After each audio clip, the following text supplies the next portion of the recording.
I'm going to tell you how to remove link from your Instagram bio. If you added a website or link in your Instagram bio and wanted to remove it, here's how you do it. First, open Instagram and go to your profile page. You'll see your profile, bio, picture, and the edit profile button near the top. Tap that.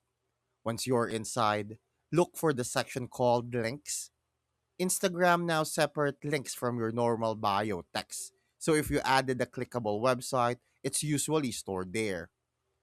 Tap links and you'll see any websites currently connected to your profile.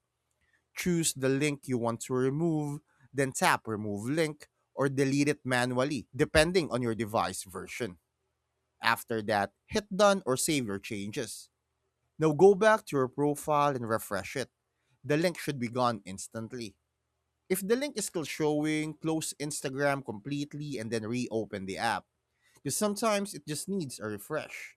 Thanks for watching. Make sure to subscribe for more useful content.